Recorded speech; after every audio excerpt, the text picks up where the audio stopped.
Hello everybody and welcome back to the TripleJump podcast. It's a video game podcast. My name is Ben. My name is Peter. Peter, we're finally here. Well, sort of. At time of recording, we are not. No, it's Wednesday, my dudes. Yeah. Unfortunately, we're here in spirit, and by the time of release, we are definitely here. Mm-hmm.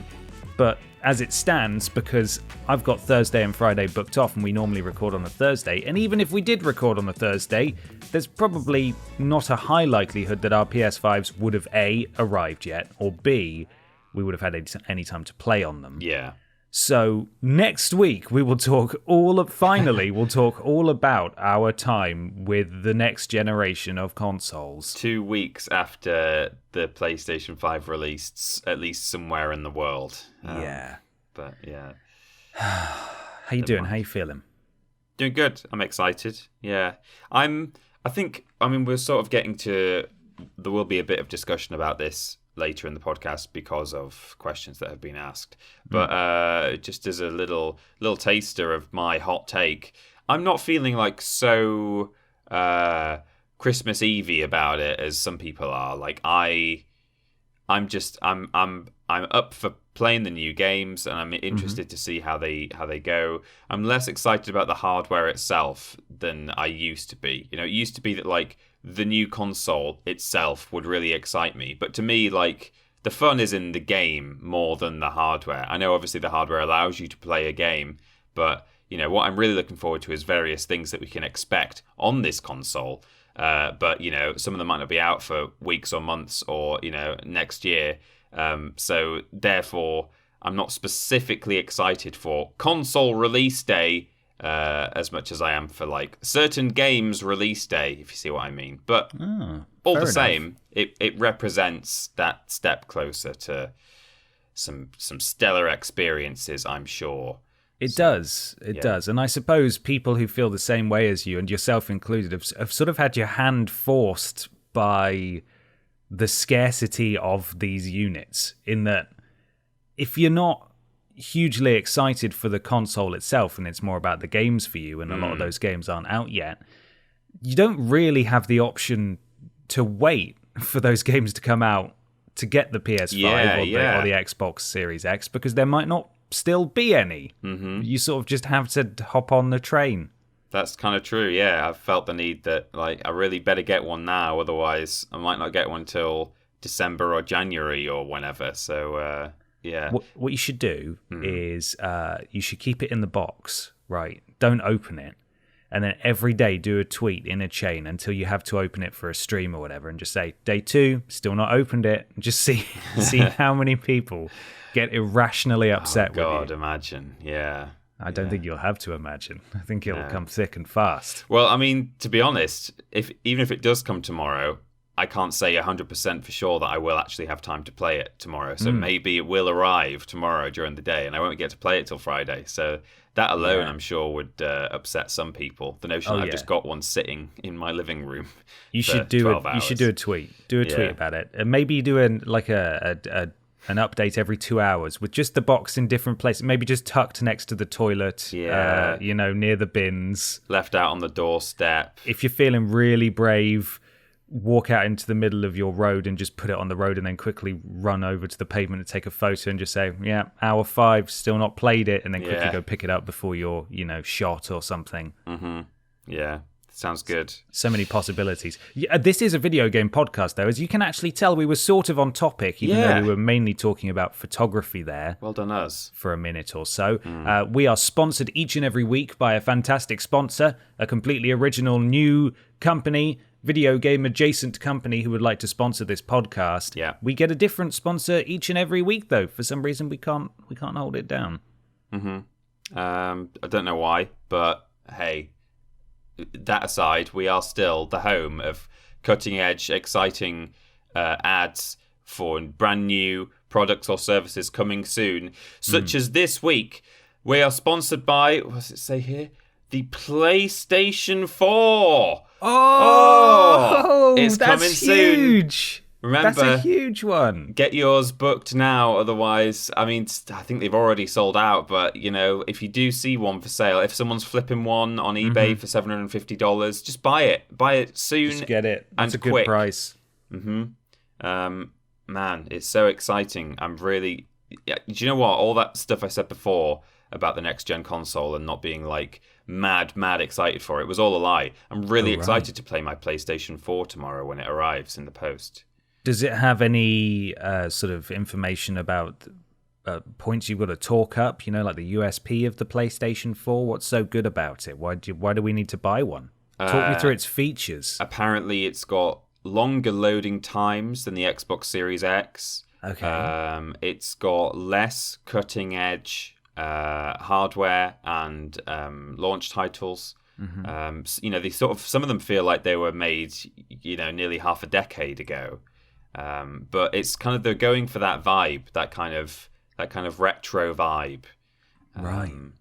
I think I can respect that. They've promised that you will one day be able to play it in 4K and at 120 FPS, but not at launch. Not at launch. But that's okay. Don't worry about it. Longer loading times just means more time to look at your phone, and I think we could all do with a bit more of that, to be honest. Yeah, I think next week we're going to be sponsored by the iPhone 5. That's coming soon as well. Oh, yeah, that's another big one. God, we're just knocking them dead with these sponsors, aren't we?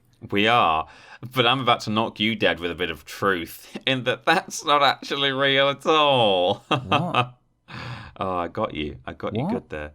Yeah, you know, I said that we were getting sent a free PS5 because of our sponsor, PS4. I don't know where 5 came from. That was a really what is that? Now we're way away from the I know, PS5. Geez. You know, said we're getting a free PS4. It's not happening. I lied to you. Oh, you arse. I know. I can't believe you would do that. Huh. Got him. April you Fools. You did got him. Very funny April Fools. Fine. Okay. Well, the real sponsor then, I suppose, as it always is on this, the Triple Jump video game podcast, are the wonderful patrons over at patreon.com/Team Triple Jump, where for as little as $1 per month, you get to submit questions to this podcast. Peter, where are we walking today? Oh, how about along a PlayStation 3? Oh, which one? The slim? The big fat shiny boy? Maybe the really big, maybe the original one that could play really cutting edge stuff like PlayStation 1 games. The 60 gig boy. Yeah, that one. That's the really good Very one. valuable now. Yeah, I've got one. Yeah. Not here, but at my parents'. It's real. It's only died once and had to be resuscitated, but it is real. Hey, he does exist. Doing his best. He is. Good. But people who support us on Patreon could submit questions, just like 10B, the PlayStation 10B. Thank you, 10B, for a question. It says, "Hello, boyos. I have a habit of starting a game, usually playing the first hour or two just after it comes out, and then not touching it for months. At some point, I will suddenly be struck with a strong desire to go back and carry on. More recently, this happened with Last of Us 2. I played through the harrowing opening chapter back in June, and I didn't touch it again until last month, when I finished it all in one long weekend. Before that, a similar story with God of War, Dark Souls 3, Yakuza 0, the list goes on. Just yesterday, I picked up Yakuza 6 after starting back in February. Do you also do this? And if so, what's the longest gap you've left before returning to finish a game? Or am I just weird? The question is a bit wishy-washy. Thanks, love you, bye." Thank you, Tempe. I do this, but not really to not generally like playing an hour or two of the opening and then leaving it. It's not so often that I do that. It tends to be more, and this is arguably worse, that I get like properly halfway through a game or 2/3 of the way through, and then I won't play it for a bit. And it's very rarely because I'm not enjoying it or I want to switch to something else. What normally happens is that I just don't play games for a few days because I've got plans in the evening, or I've got maybe like a sort of a deadline to do, like maybe some extracurricular work outside of work hours. So I'm doing that with my evenings. And if that goes on for long enough, coupled with the fact that some nights when I'm free, I don't play games anyway. It's not a sort of daily pastime for me at this point. Maybe because I spend all day dealing with games. It can be that like I'll go a week or more without playing a certain game, and if the game is big and complex enough, or has a lot of intricate controls, or maybe like quite an engaging story, it can sort of make me not want to go back, because I'll feel like, it might take me, even if it's, only been a week or so, I kind of feel like, I was in the flow and now I'm not. And now for some reason that makes me not want to go back to it.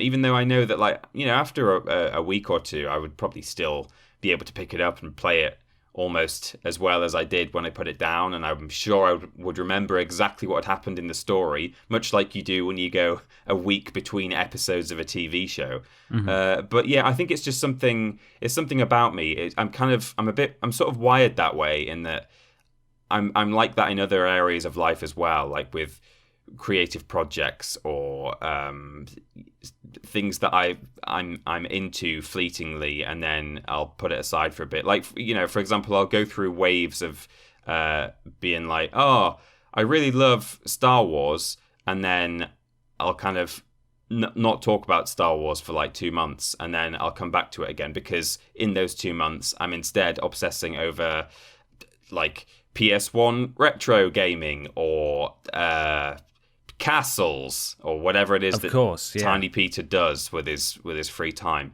So I'm kind of wired that way, in that I feel like I don't stick with things, and it can only take a very short period of time of not having spun that plate before the plate falls down, and I kind of feel like, I can't pick that up again, even though I probably could.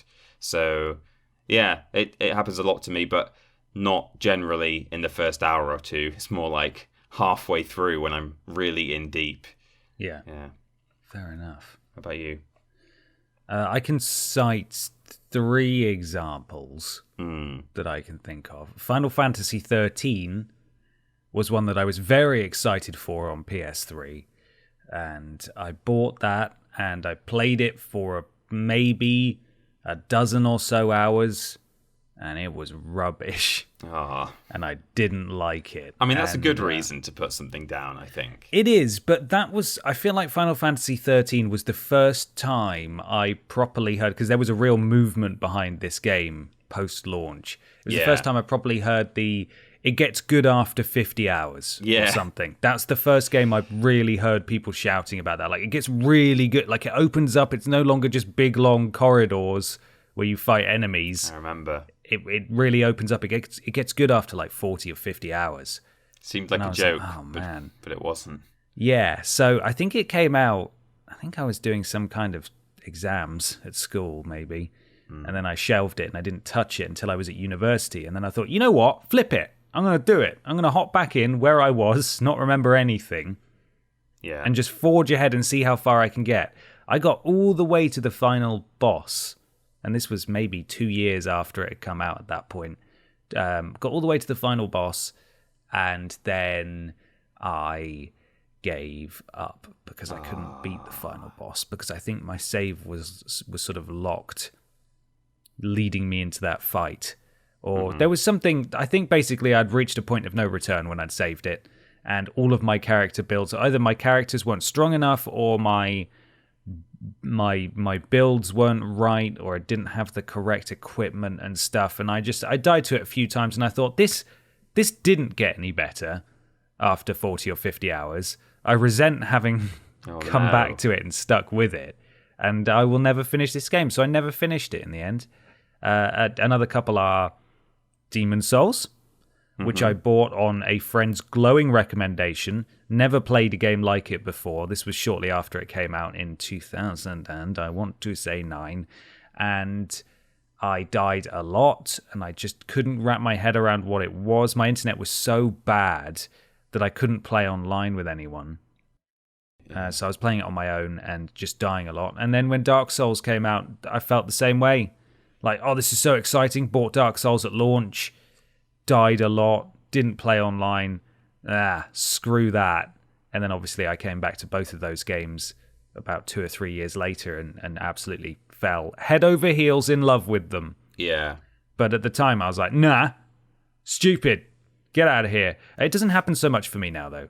I like to think that I tend to pick my battles a little better now. Right. I have abandoned Rage 2 and Sekiro recently, but I currently do have no plans to pick those back up again. That could change, but I currently have no urge to go back to those games. Sekiro is more likely than Rage 2, but even so, I'm just not that arsed. I don't think I have the time now. If I start a game that doesn't hold my attention enough for me to stick with it at that time, I'm probably not going to come back to it at all. Yeah, it's fair enough. In terms of examples of mine, I can think of one where actually it goes against all the stuff I was saying, where I was like, oh, it's not normally the intro where I do this. I've talked a lot about the fact that I've not played this game and do want to play it one day, but I started The Witcher 3, played it for 45 minutes, quite enjoyed it, was a bit overwhelmed by the lore and the world, and then I think I might have even gone away for the weekend or something, like for 4 days, or I might not have done. That might not be true, but for some reason I couldn't play it for maybe nearly a week or something. And then the thought of kind of wading back into it and thinking, oh, it's going to take me like 5-10 minutes to even remember who everyone is that people are talking about, and I just went, no, not right now, thanks. But that was a long time ago now, and it is one of the games I want to get around to. But there's other games now, unfortunately, that it's kind of fallen behind. And then another game that I put down and have actually picked up this week, as we'll get to in the next section. In fact, maybe we should get to it in the next section. Transition. Do a cool segue. Okay. We've just addressed it, so it's not going to be as cool, but I'll still react as if it's good. Let me completely reword that as though I didn't. And then there's another game that I once put down, and I'll tell you what it was because I've been playing it this week in the next section, called What We Playin. Oh, outstanding. Thanks.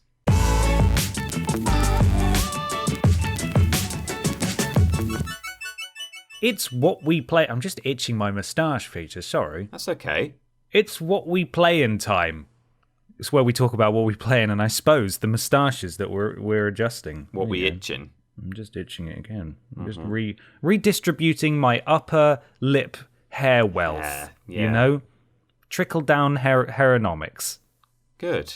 Prickle down haironomics. Oh, yeah, that's why it's itchy. Yeah, I suppose so. Stupid hair. Peter, continue your segue. Okay. So once upon a time, like last year, or has it been 2 years now? I don't know what time is anymore because of 2020. I played Marvel Spider-Man.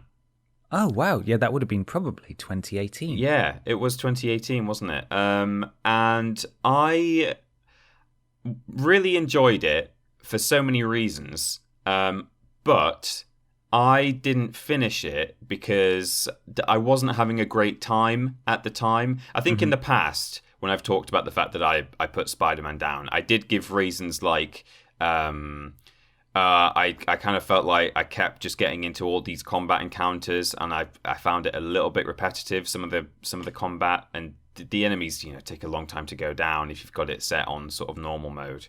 And while that was true to an extent, it was like one of my only qualms with the game because it was otherwise really good. It was more just kind of like life circumstances at the time kind of made me not want to sit down, and I couldn't really lose myself in a game as much as that's what I wanted to do because my mind was just on other things. Anyway, all that aside, I've picked up Marvel Spider-Man this week, played it, I think, 4 evenings in a row. Nice. Partly because, of course, Miles Morales is, I was going to say coming out. It's actually already out, just not in the UK. I think it's out now on PS4 in the UK, which is weird. That's true. Yeah, it will be. And in fact, I know it is out in the UK because I've got a copy. It's just that I don't have the hardware to play it. Yeah. But yeah, it's quote unquote not out yet on PS5, given that the console itself isn't out. But it's probably going to be the game that I plug in and play first. So I thought, man, I should really actually finish that game, shouldn't I? Like that game that I really enjoyed and didn't get round to completing. So that's what I've been doing, and I've been really enjoying it, as I did once upon a time. Man, just swinging around in that city is super fun, isn't it? It is. That It's was a really game, good. though, to go back to question one, that was a game where it did take me 15 minutes, really, to kind of get to grips with everything again. Fortunately, there is a menu that has a whole move list, mercifully, because, wow, there's like a lot of different things you can do in that game, even just in combat alone. But outside of combat, the swinging mechanic, I think you pick it up when you start a new game and it tells you how to do it. It feels quite natural. But when you've completely forgotten how you swing, it's not super intuitive as a control system. I was like, how do I do this again? What? And I don't know if you remember off the top of your head. I'm interested to know whether you do remember. I don't know how long it's been since you played Spider-Man, but do you remember how you swing control-wise? Yeah, so it's R2 to do the swings. Right. I believe it's L2 and R2 to do a little zippy boy towards a thing, like a point, and then you can press X if you have the right skill to do a big leap off it and big step. That's right. And then I think you can R1 to zip to just a specific, point on the wall, I believe. Yeah, that's essentially correct. But I did play a lot of it, to be fair. But so it's like you hold R2 to free run, or to what is it, parkour, and Yes. that kind of, I was like, oh yeah, that's about right. And then you like use your triggers to kind of do the point zip things and hop off them, and it took me a little while, but anyway, I've been really enjoying it. It's a great story. It's got all the comic book villains in it and stuff, and man, I think I'm my main quest progression is at like 89% now or something like that, so I'm very near the end. Oh wow, you really have been flying. I have, yeah. Or swinging, I should say. I think I was about 60 or 70, no, maybe 70% when I picked it up. So I've done nearly 20% worth of main story in the past few days. So that's been super fun. That's all I've played, though, this week, apart from Crash 4, which I've streamed. But who needs anything else when you've got Spider-Man? Well, what a thing to have played. I heard it described, Spider-Man PS4, as sort of a season of a great Spider-Man TV show when comparing it to Miles Morales, which is sort of like a I don't know I can't remember what they said now specifically, but I'm going to decide what it is. Having not played it, it sounds more like like a feature-length episode, maybe like a 60-minute episode of a Spider-Man special. So still really good, but obviously much shorter than the big boy Spidey. It looks fantastic. I'm really looking forward to playing it, but I'm not gonna touch it for a little while. Yeah, got other things, Yeah, well, we'll see. We'll see how it is in just a few. Well, I'll see in just a few days, and I'll let you know next week. Please do. And I'm sure we'll do quip scopes on all of these. 2 weeks late to the party because thanks PlayStation. But we'll do our best to cover this stuff for people who missed out on getting a PS5 or just want to know our thoughts for some reason. Yeah. Weird. Ben, what have you been playing in what is, what might be your last session of PlayStation 4 for goodness knows how long? Genuinely, it might be for a little while. I have a folder full of terrible platinum games that I've been desperately trying to get through just so I can get the platinums in them and get rid of them, get them off my plate, so to speak. Yeah. So I've done a few of those. I've got one more left that I'm going to do tonight. It is Wednesday, my dudes, at the time of recording once again. And so tomorrow I'll be home free, But these games they're bad. I don't want to talk about those. It made me feel sad. I won a game of duos in Warzone, which is the first duos game I've ever won. Oh, brilliant. Sometimes that game can just go your way. Sometimes it can go perfectly. You're approaching the final circle. You've got a team coming up on your right-hand side and you take them out. Then you and your partner split up one of you spies two other people fighting, and then you look in the top corner, it shows there's one team left, and there's only 3 players left in the game, so it's a team of 1. Their teammate's dead. And then I spot them. My friend pulls aggro, to quote Ubisoft, and how no gamers have ever spoken ever. And I pop up, shoot him, and bingo, bango, that's a wingo. It certainly is, as they say on Call of Duty. That song out of Fallout. Bingo, bango, that's a wingo. I refuse to go. No. Yeah, that one. Yeah. Anyway, that was fun. It's fun when you win. It's not so much fun when you lose. No. Got a couple of second places that evening as well. But another Warzone win for another notch on my belt. Good. Yeah. I'm proud of you. Thank you. That's what I was waiting for. I have played Godfall. Yes, of course. Did a Quipscope talking all about that game. It's not very good, but it is out on PC and PS5. So there we are. And finally, beyond the fact that by the time this releases, I'll be stuck right into Demon Souls and presumably Astro's Playroom as well. I finally did it, Peter, after beginning my Pokemon adventure in the late 90s. This week I finished my Pokédex. Oh yeah. I think I saw on the twits. I completed it. I did it. And how's that? So my understanding of this is clearly just so off. Like, how has it taken you this long to do that if you're such a Pokemon fan? That's a great question. Right. That's a great question, and you're right to be skeptical. Some would say that collecting Pokemon in Let's Go Eevee, which is the one I did it in, is probably one of the easier ones because it's the original 150 Pokemon, and that's it. So it's not a crazy amount of Pokemon. Trading is super simple in that you can just do it from your menu anyway. You don't have to go to a Pokemon Center to do it. And catching Pokemon is weird in this game. They use sort of the Pokemon Go mechanics where you have to tilt the switch and then throw a Pokeball at them and hit accurately to catch it.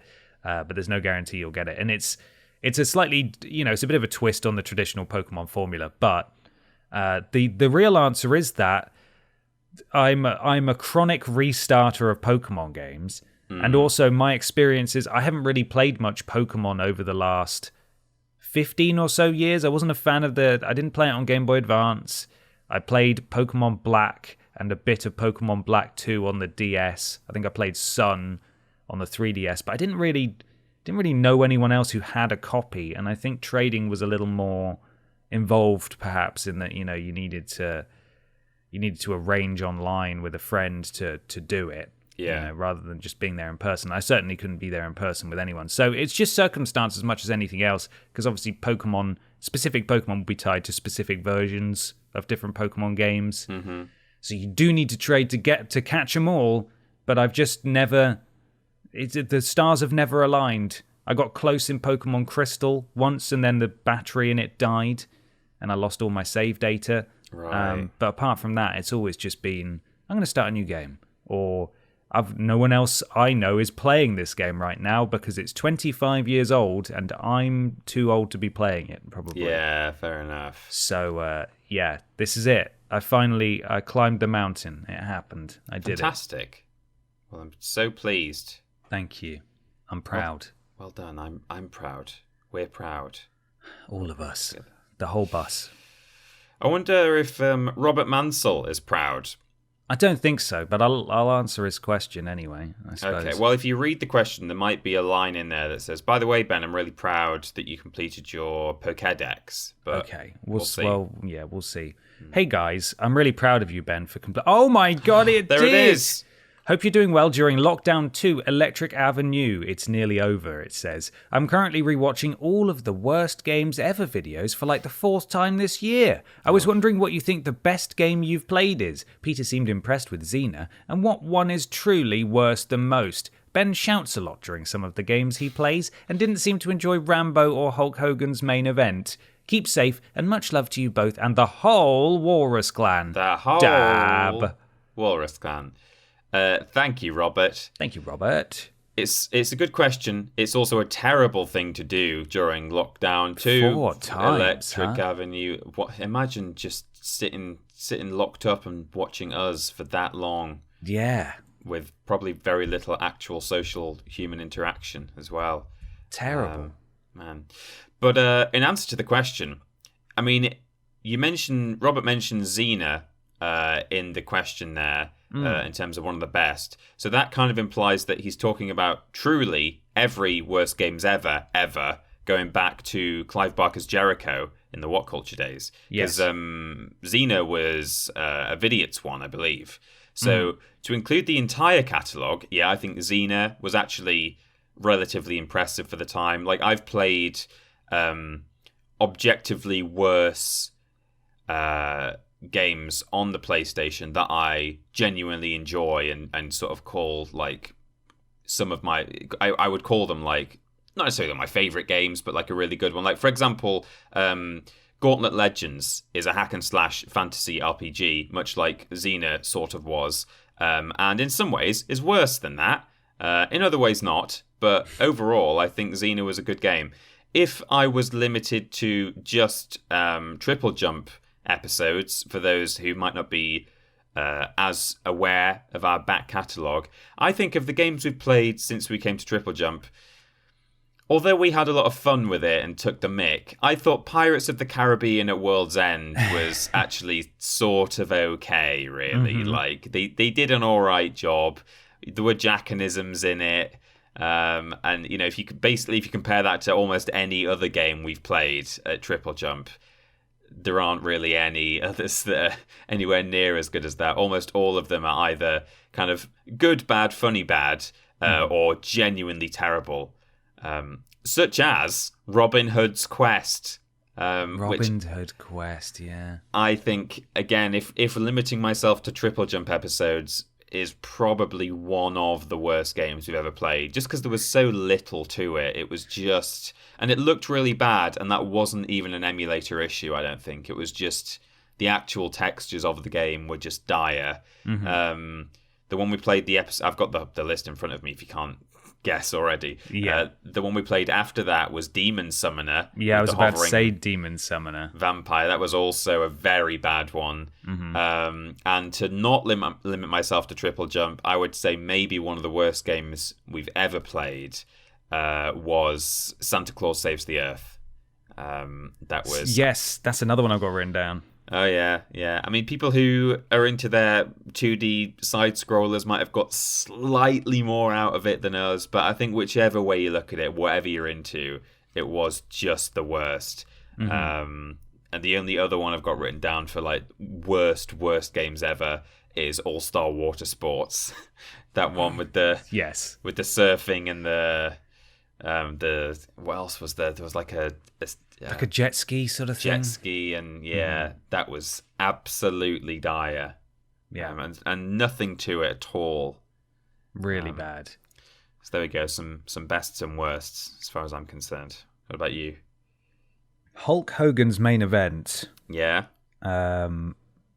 Was unplayable. It just didn't work. The Kinect was bad, and that game was worse somehow. So yeah, that one was terrible. You know, all the different gestures just not operating properly. Rogue Warrior, obviously one of the better worst games we've played. Yeah. Culturally significant. I'm also just having a look. Thank you, the Tick Cartoon, for putting together this big playlist. Yeah, it's great. Isn't it? All of the different, you know, across What Culture Vidiots and TripleJump. I thought, where is it? I'm going to find it. I guess Mass Effect Andromeda is probably... Mass Effect Andromeda was a difficult one because that seemed like it would be ripe for worst games ever treatment, but then it was really hard to, like... Make it really bad. Make it mess up, yeah. Fast and Furious Showdown was terrible. Didn't have anyone in it from the films, really. Just alluded to them, and you didn't see any character models or anything. We've also got... Where is it? I was just looking at it a second ago. Lair. It came together beautifully. Yeah. But it was just really, really bad. It was, but I to an extent, I felt sorry for Lair because it was some of it came down to the 6-axis. Like, not most all of it did. Yeah, most of it, not all of it. Some of it was just bad for other reasons. But, you know, I looked at Lair and thought, man, I think I probably would have, like, sort of guilty pleasure enjoyed this when it first came out. If I played it back in the day, a bit of me would have thought, this is sort of bad, but I like it, you know. But yeah, it really came together in some way or other. I've also just rediscovered Mary Kate and Ashley Winner's Circle, which is just another one of those grainy rubbish games with nothing in it. Definitely. The Lion, the Witch, and the Wardrobe was actually quite competently made. It was just a Lego game, wasn't it? It was a Lego game, like characters with different abilities, and yeah. Amazing attack animations as well. Oh yeah, where he swung his sister around and flung her. Incredible. There's 90 of these now. Yeah, and I think this list also, it might not include the live episodes, so it depends whether you want to count those too. So we're probably on sort of like 92, 93. Yeah. God, do we do something for our 100th episode, and how do we count it? And I don't really know what we could play. Maybe well, I guess E.T.? E.T., yeah. I guess it's up to us how we count it. We could either include the live ones or not. In fact, is in there. Rascal is in that list. Right. But I think we're still missing.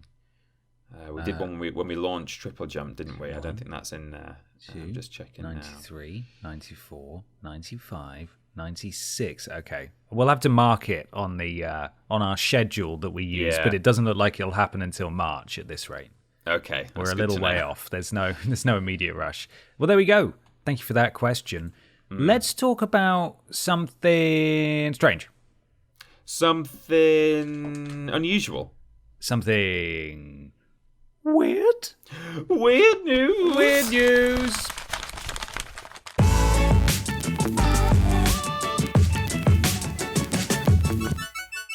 It's time for Weird News. This is where we talk about some weird news from a weird website that's brought some weird news out onto the website where we read it with our eyes. I've got it from a weird or unexpected website. I've got some news here from The Independent. Oh, British newspaper. And this story has been written up all over the place, but I went to Kotaku, who, of course, had done a write-up on it, but they've not really done it in as funny way as they could have done. In fact, I didn't check who the writer was. I'm going to assume it wasn't Luke Plunkett, because it would have been done much better. No, not our Luke. No. So I sort of looked, I Googled the keywords from the headline and clicked, one of the first ones I clicked on was The Independent. I had a quick skim through and thought, yeah, this is a suitable write-up, the angle that they come at it from. So, Xbox Series X, Microsoft tells fans not to vape into their new consoles. Of course. Now, I'm sure you've seen this one. Sadly, I have. Microsoft has asked users of its new consoles not to vape into the top of them. In fact, that immediately seems inaccurate because I'm pretty sure they've been vaping into the side of them and the vape has been coming out of the top. But anyway, that's fine. Who can say, right? Well, I'm pretty sure The Independent would get their facts right. So. Oh, yeah, no, they wouldn't mislead. Yeah. The warning came after a run of videos shows Xbox Series X with white smoke coming out of the top, along with claims that fumes had started coming out the top when the console was turned on. A number of people very quickly noted that the fume looked less like the smoke that would come out of fried components and more like what would happen if a person vaped into the top and allowed the fan to blow it back out. Microsoft had initially said that it was investigating the claims, but it has now issued a warning against blowing smoke into the top of the Xbox Series X. And this is why I wanted to bring this story along, was their statement. Which I don't think was in the Kotaku article. I think they paraphrased. But the official response to this from Microsoft was, "We can't believe we have to say this, but please do not blow vape smoke into your Xbox Series X." It's so ridiculous, isn't it? Said in a tweet, yeah. I don't understand why anyone would do it, or why they would pretend. No, because people were at first trying to pass it off as though, oh man, there's a massive fault with this. It's the red ring of death all over again. And then, it just seems a bit like mean-spirited.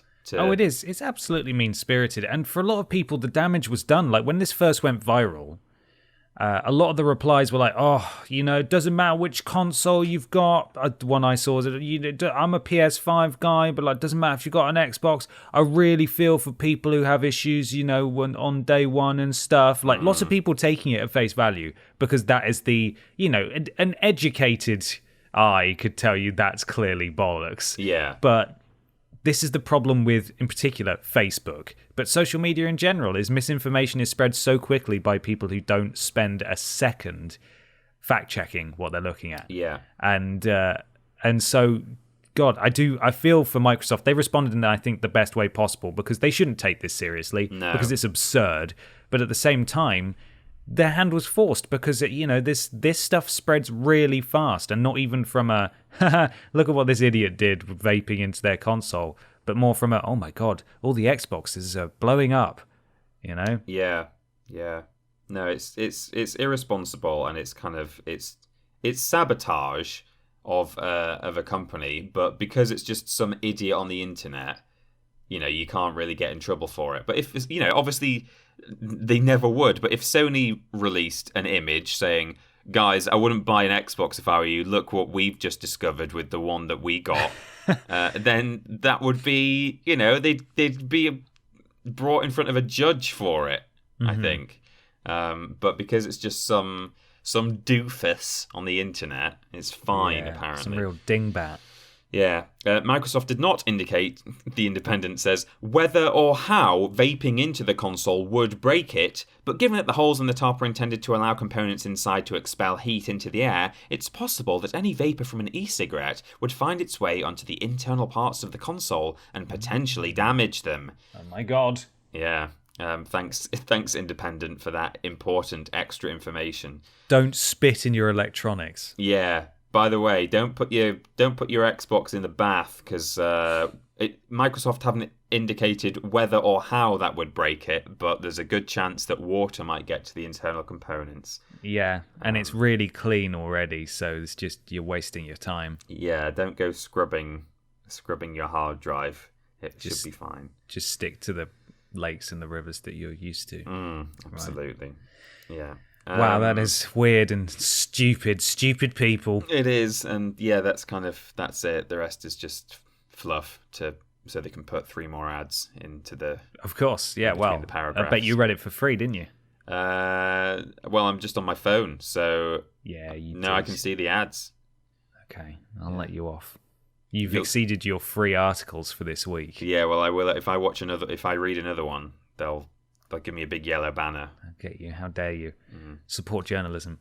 Okay, are you ready for mine? Yes, please. Weird me. This is from I will. This is from Push Square, and the title reads: Miles Morales is turning into various objects in strange Marvel Spider-Man bug. Oh no. Open world games, this is from Stephen Tailby, I should say. Open world games have historically been a little on the buggy side, and Insomniac's Spider-Man series is no stranger to this. There have been all sorts of amusing clips showing all manner of Spidey glitches and bugs. However, a new one found in Marvel's Spider-Man Miles Morales is doing the rounds, and it's brilliant. The superhero can not only swing from webs, turn invisible, and use bioelectricity. Turns out he can transform into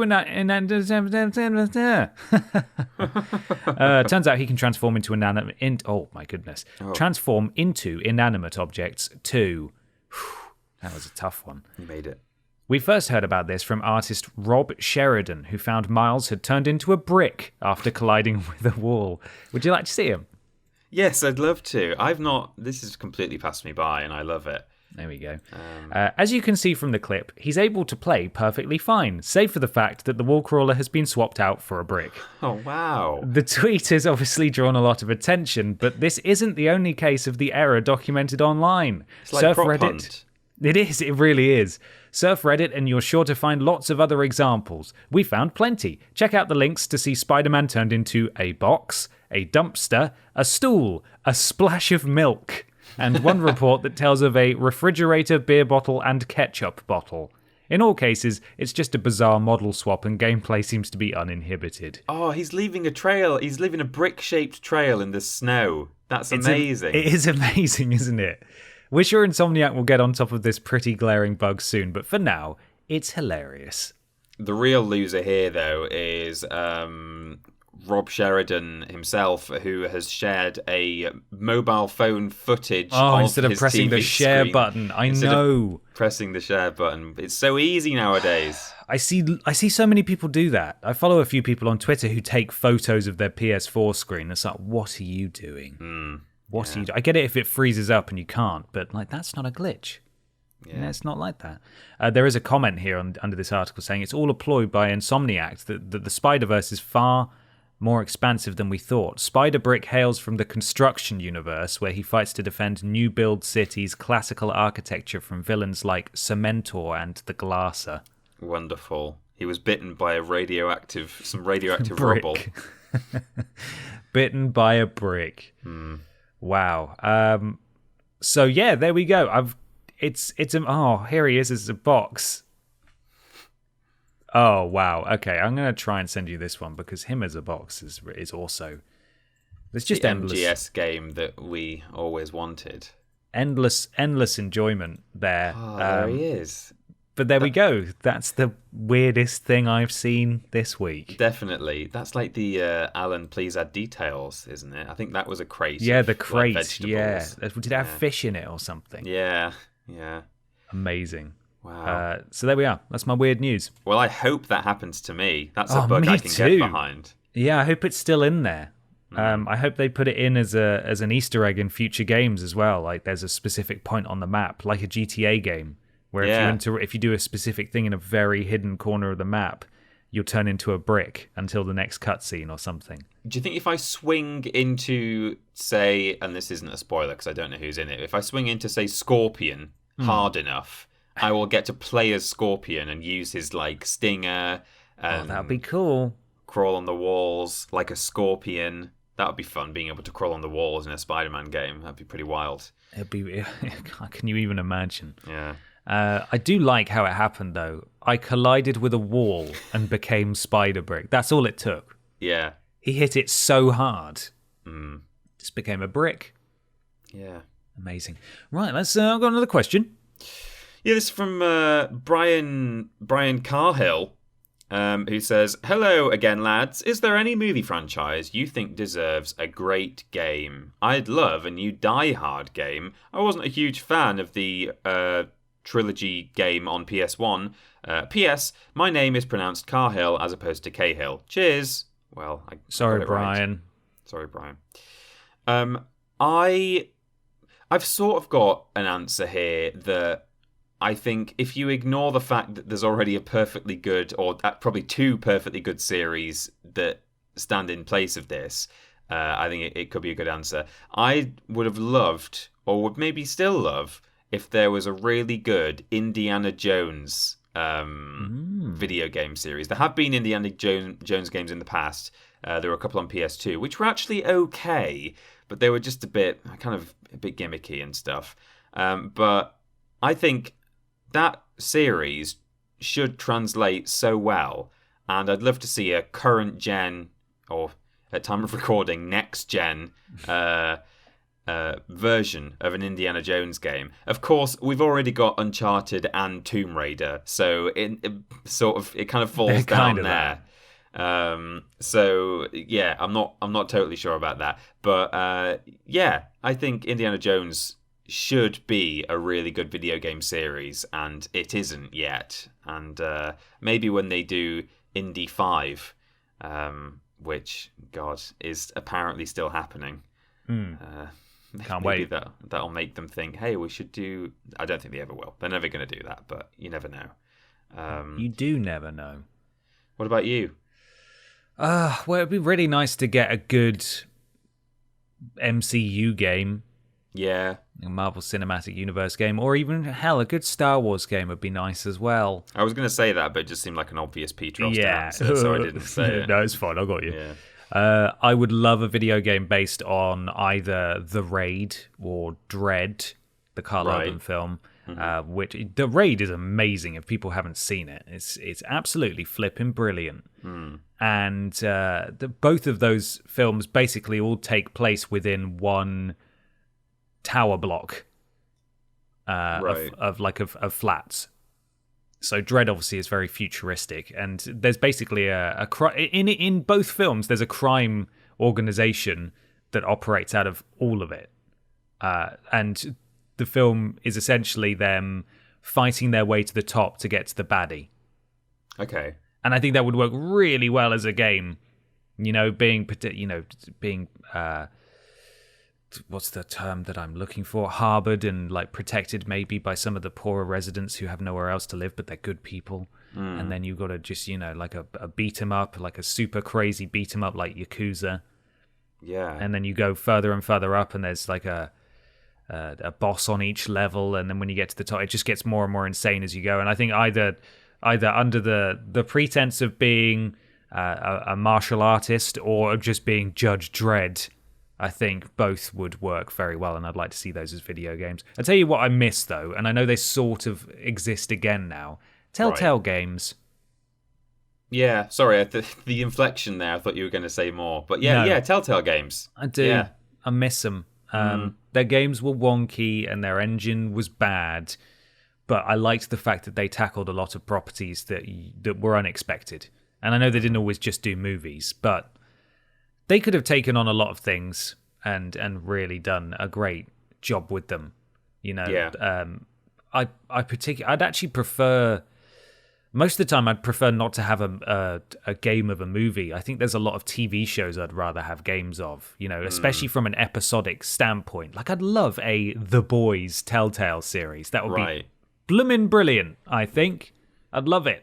I can't tell you how many times I've, particularly on Netflix, binged a series of of a TV show that's all released at once, and by design, it's designed to be watched all in one go and end on such a cliffhanger that you're like, oh, go on then, one more episode. That's how TV's manufactured now because of how we consume it, and that I think that would just translate so well to a game. A lot of those shows, and Telltale historically worked on about 15 different projects at once, and they didn't always pull them off great, and there was a lot of time between episodes, but I would, I really think that their presence is missed, to me at least, especially when it comes to movie and TV tie-in games, I think. Yeah. Oh, to go back to Judge Dredd, did you ever play Dredd versus Death? No, I didn't. Might have been an Xbox exclusive, I don't know. I played it on the original Xbox, I think, if memory serves. But I remember really enjoying that. It was quite sort of stylized and like sort of very saturated colours, so it was kind of going for a sort of comic booky sort of vibe. And you could arrest anyone in the street. So you obviously had targets you were supposed to be going after, but any pedestrian you walked past, you could put cuffs on them and it would come up and just give a small petty crime that you were arresting them for. So it would be like goldfish without a license or whatever. So that was fun. But it was just like an FPS, and you had, I don't know enough about Judge Dredd, like the actual, the IP in general, but you had a single gun, but you could change the mode on it to like 6 or 7 different styles, which was really cool. So there's probably a sniper configuration. There was like a ricochet version where your bullet would bounce like 6 times before it went away. There will have been like explosive rounds and stuff. It was a pretty good game at the time. It's probably not aged very well now, but that was good. Nice. And to kind of think about like over the top action movies, I just thought of one more there. The movie's way too old now for them to ever think that they would really make a game out of it. But I would love to see at least a game that's based in the same kind of style as Last Action Hero, the Arnie movie. Mm-hmm. I think I've talked about that before on the channel. It's, for those who don't know, it's about a boy who has a magic cinema ticket, and he's sitting in the theatre watching an action film that in his universe stars Arnold Schwarzenegger, so it's a kind of movie within a movie. And as he's watching this Arnie movie called Jack Slater, he gets sucked into the Jack Slater movie. And in that movie, everything is really over the top and cliched and stupid, but in a kind of... It's like a parody film almost. So like they'll shoot 2 bullets into a car and it'll blow up in a really violent way. And, you know, people are flying all over the place and there's giant guns and everyone's dressed really weirdly. And I think that would make a fantastic video game if they just were really silly with it and they were like, right, we're going to make an action game parody where all of the tropiest things possible can happen. You know, it would be like a bit like Just Cause or something like that. You know, just the entire world constantly exploding. Sounds a lot like sort of the approach Saints Row takes. Yeah, I suppose it is actually if you put it like that. But I guess you could do it good, consistently good, and I guess a bit more not PG, but you know, Saints Row has things that you wouldn't want to give to maybe your 13-year-old. Yeah, maybe. Whereas Last Action Hero, I think you would let a 13-year-old watch that. So yeah, I think something like that could be fun as well. Nice, wonderful. Well, let's move on to a discussion of some kind, of some large nature. It's a big discussion.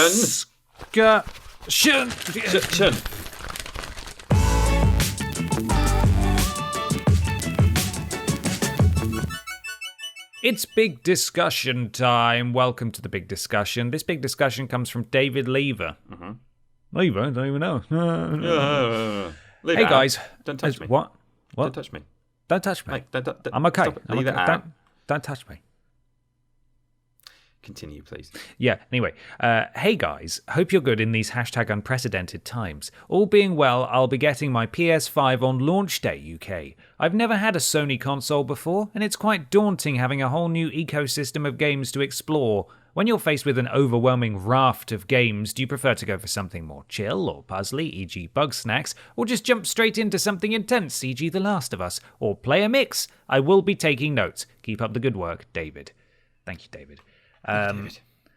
So I suppose this is we could spiral this question off to also discuss how we plan to spend our first weekend with the PS5 as non-newbies to the non-newbie doobie doos ecosystem. Yeah.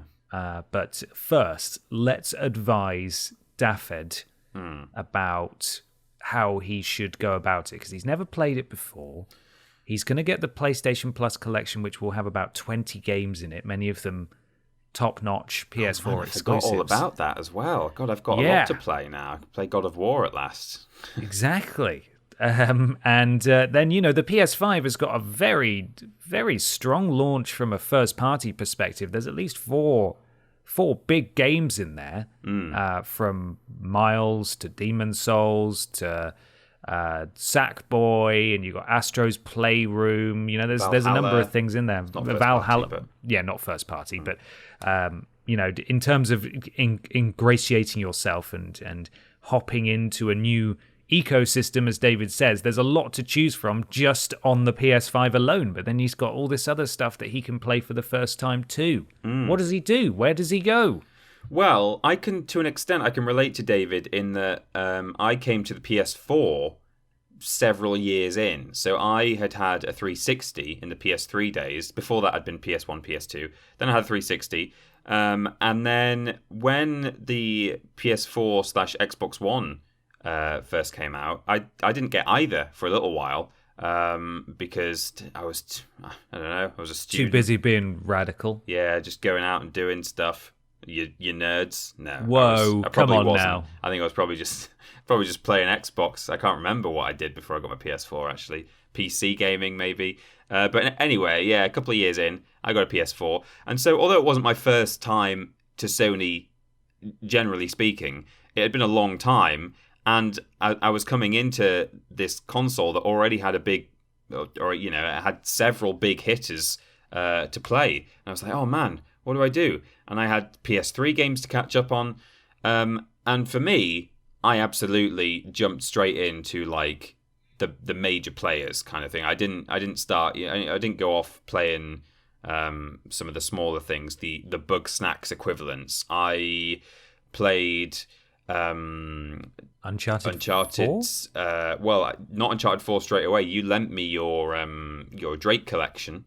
Yes. Those being PS3 games originally and brought to PS4. Played through those. Then Uncharted 4 as well. We'd been sent a copy to What Culture. So I played that. I also played Last of Us Remastered on PS4. That was fantastic. So already that's 5 like big narrative heavy games with characters and action and lots going on. And I loved every minute. I really did. There's still some of my favourite games since I made the switch back. So I personally would suggest you look at that PlayStation collection and look at the new exclusives and think about all the games you've missed so far. Like me, I mean, that's partly why, I still feel like I'm behind on some of the big games of the PS4. Is that I got off to a slow start, and as I said earlier in the podcast as well, I only spend so much of my week playing games anyway.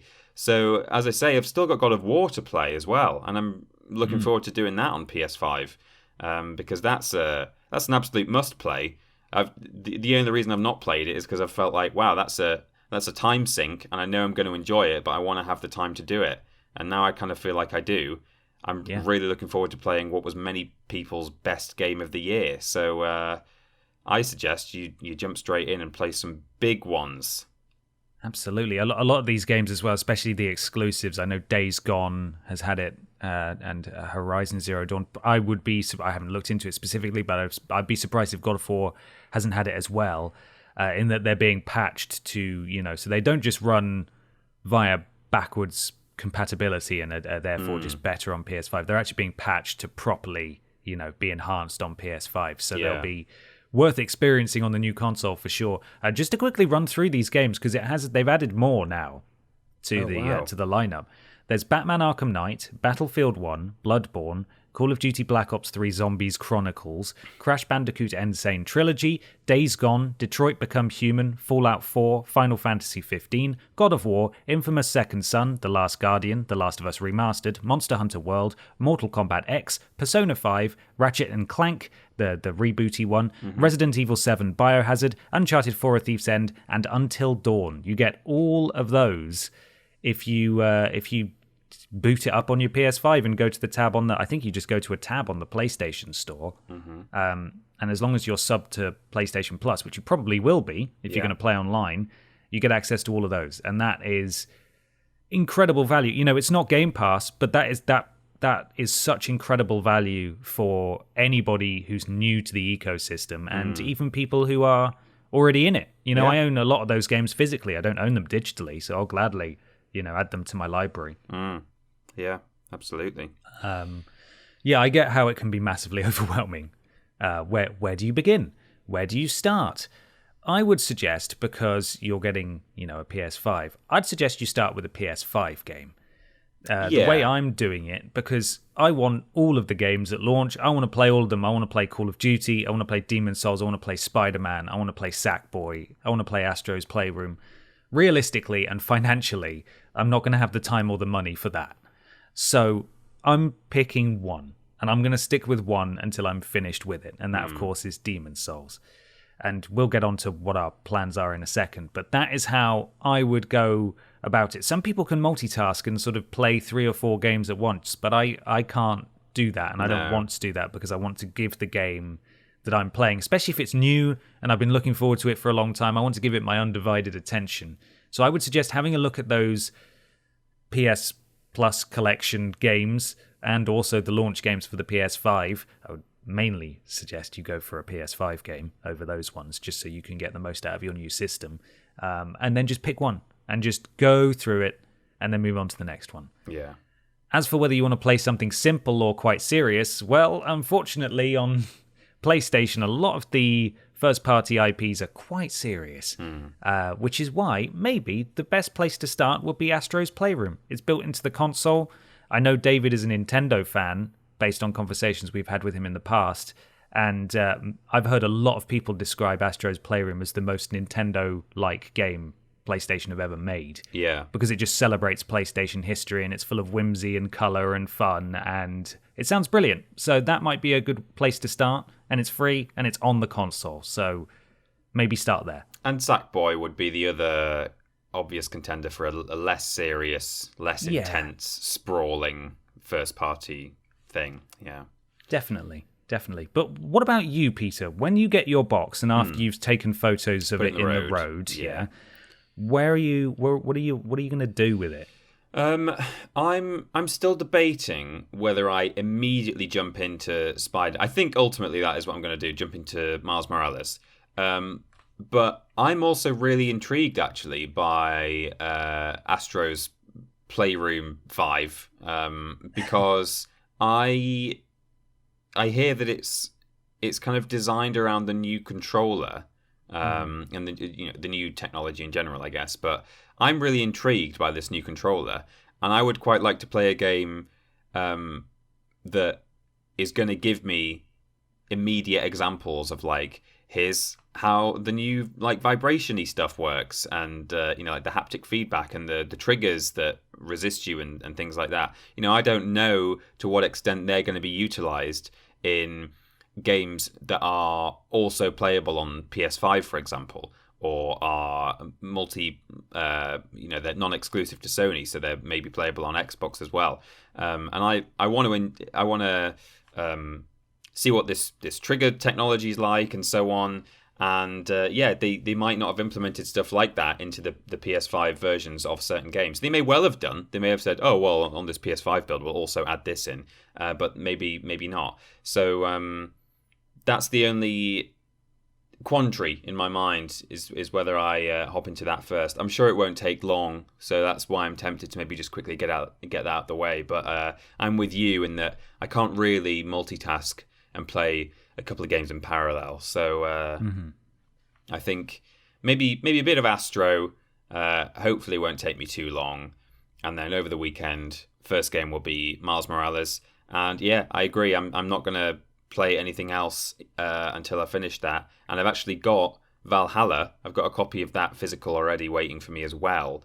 Nice. And as much as in some ways I want to play that more than Spider-Man, because I've seen footage of it online and I think it looks really exciting. And I've said before that like Assassin's Creed as a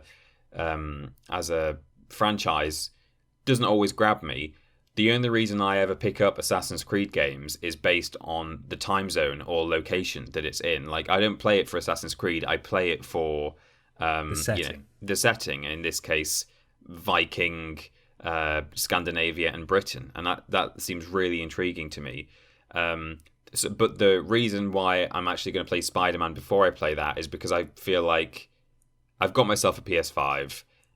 I should probably start with a PlayStation exclusive rather than something that's also available on Xbox. I kind of want to just enjoy the PlayStation 5 in a way that I wouldn't be able to have the same experience if I'd gone with Xbox, So I want to just enjoy that PlayStation exclusivity, and then I will move on to Valhalla afterwards. But who knows how long Spider-Man will take me? That's true.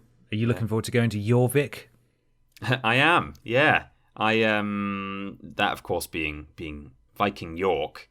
I lived near York as a child, and in York there is the Jorvik Viking Centre, which we went to with school, and it's like this tram ride that takes you around a fake. I love a tram ride. Waxwork Viking village, and they pride themselves on their stench technology at the Jorvik Viking Centre. It's known around the world as a museum that's got really good fake poo smells. This really smells like poo. Yeah.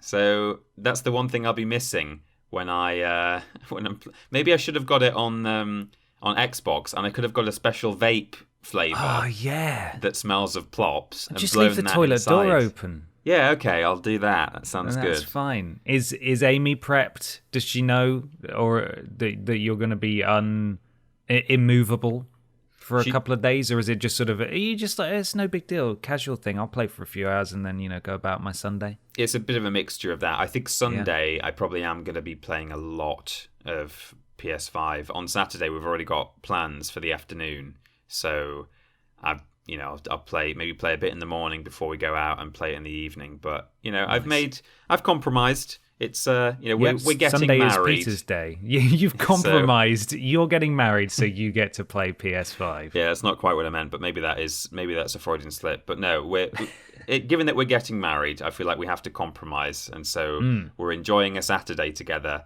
and I'm going to enjoy a Sunday with my new beloved, the PS5. Yeah, with your new wife. Yeah. Yeah. She's my new wife. This is my new wife now. What are your new plans? What are your plans? With your days off. I have Thursday and Friday off. Comes out on Thursday. I'm hoping it arrives at a reasonable time. We will see. I think that's going to be the gamble for a lot of people who've taken Thursdays off. Yeah. Is will it show up in the afternoon or the morning or at all? Who even knows? 9 p.m. Oh, I think a lot of Amazon deliveries may be doing that. I didn't get it from Amazon, so I'm hoping it. I got an email this morning saying it's been dispatched. It's happening. It's actually happening. So yeah, my plan is to sit in my own filth for 4 days, and maybe go outside once and eat all those snacks we talked about on last week's podcast. Yeah, I've got a Tesco shop coming tonight. Right. Filled with alcohol and snacks. And I am going to not move, apart from, as I said, maybe a brief walk, because I feel like, as much as you used to get crap from your mum as a child, like, oh, go outside. It's a lovely day, go outside. I hope you mean one's mum, not my mum. Well, much as everyone got crap from my mum. Well, did they not? Yeah, I don't know. I heard from Mrs. Austin all through my childhood. Time. Go outside. She used to ring up, go outside. That's how she talks as well. Yeah, she's from the south. That's how she talks. Like me. Yeah. Go outside. So yeah, as much as they gave us crap for not going outside, there is something kind of, and I hate admitting this as an adult, there's something quite alluring about going outside for a bit and then thinking about the thing you want to go back and do, and then going back and doing it, breaking it up a bit. That's what I'm doing on Saturday. By taking a fresh air break. Yeah, well, that's it. I think there's something to be said for going outside. Yeah. And so I might do that. I might not, but we'll see if Mrs. Austin calls, I suppose. If I see that caller ID, I'm not going to answer. I'll just go outside. Well, you have to run outside very quickly and then answer the phone and go, hello? Oh, hello, Mrs. Austin. Sorry, I can't hear you over the trees and the wind. The cars. Oh, sorry. What were you calling about? Oh, yeah, I'm there right now. Don't worry, I'm already outside.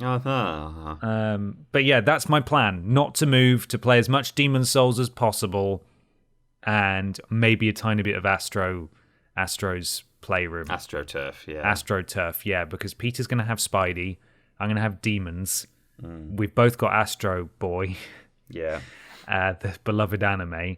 And then on Monday, we're going to try and record a few quip scopes for the channel about our thoughts. But obviously that involves us playing a variety of things. And I think we're both, as we've just said, going to focus on one thing, which kind of limits our video making opportunities. But we'll see what we can do. There will be videos next week of games on the channel, I'm sure. Yeah, maybe I should play just a little bit, just the first impressions amount of Valhalla, so we can also quipscope that, rather than in about 2 weeks' time when I finally got round to it. No pressure. Off the top of my head as well, other games I want to play in the coming sort of month or so, if I can afford them all, are Bug Snacks. Oh yeah, Bug Snacks. That's another one we should play. One other one. Oh, Sackboy as well. That looks fun. Yeah, I want to play Sackboy too. Yeah. It does look delightful. So plenty to play. I want to play Black Ops as well at some point. We'll see if that happens. Once I've played all those new games, I will play God of War. I promise. My goodness. We'll get there. There's also a big beefy version of The Witcher 3 being released too. I think it might be free upgrade. Oh, really? So you'll have a PS5 quality version of The Witcher 3. Yeah, potentially. I'm not sure. Citation needed. But there we go. That is the big discussion. That's our show. We hope all of you who have managed to get your next-gen consoles, whether or not you're in the States or Europe. I hope you're all enjoying them. And for those of you who missed out this time around, I sincerely hope you're able to join us very soon. But we will keep you informed and hopefully entertained.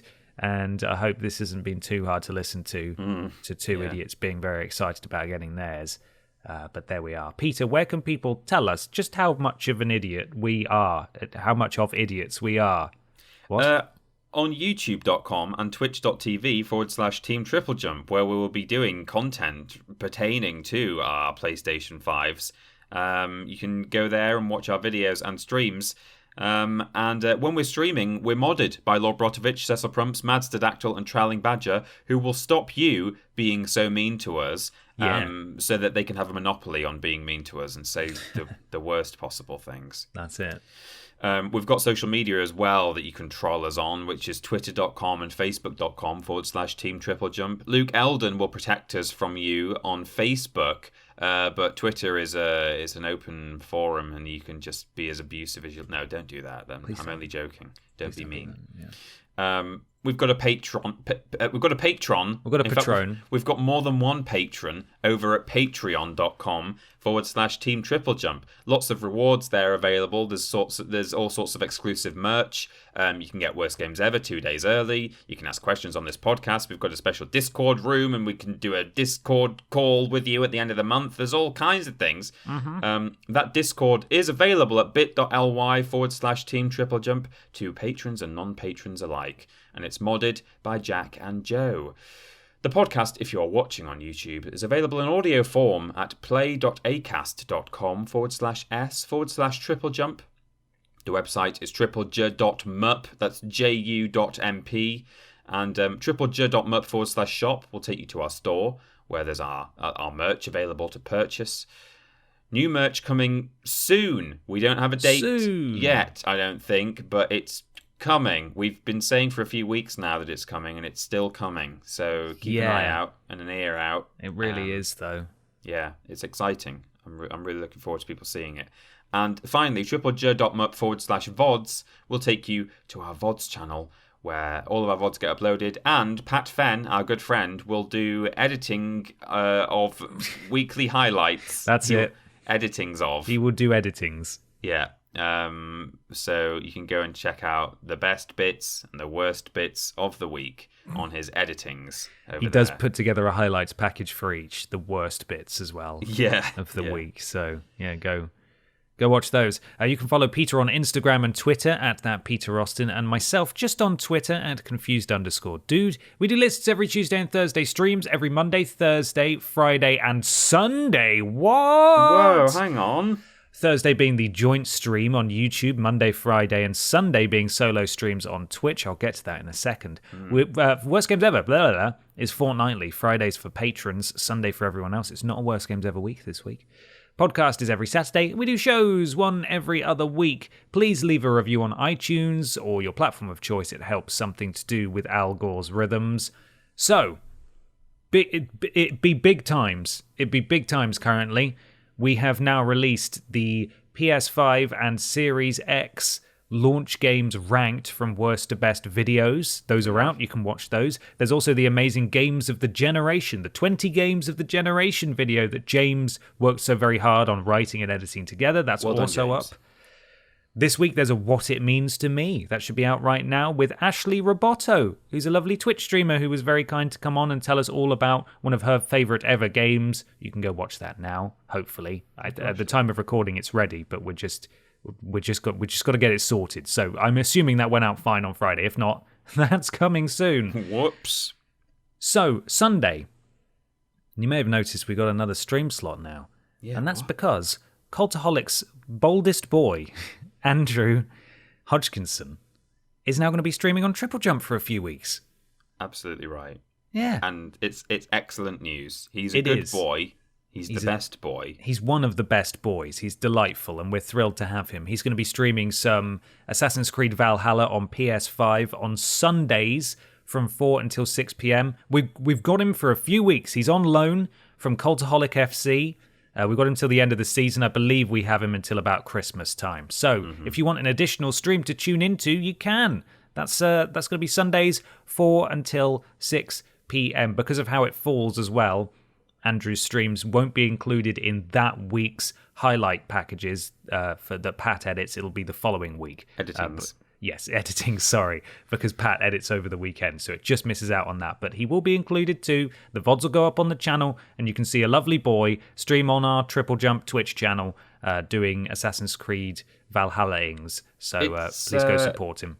It's about time we poached him from Cultaholic, at least temporarily, because he was in high demand, that boy. He applied to TripleJump just sort of disclosing this man's employment history and stuff online. Yeah, sure. But he wanted to work at TripleJump, and when Adam was like, "So, have you guys picked some like applicants that you want us to like shortlist?"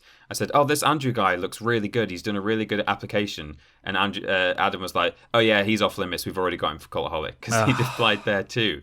So he's much loved and demanded by the network as a whole, and we're having to share him like divorced parents. We got him now. He's ours. We got him to edit the WWE ranked list for us. That was just a taster. Now we got him on our Twitch. Soon we're just going to have him. He's going to be ours again, rightly so.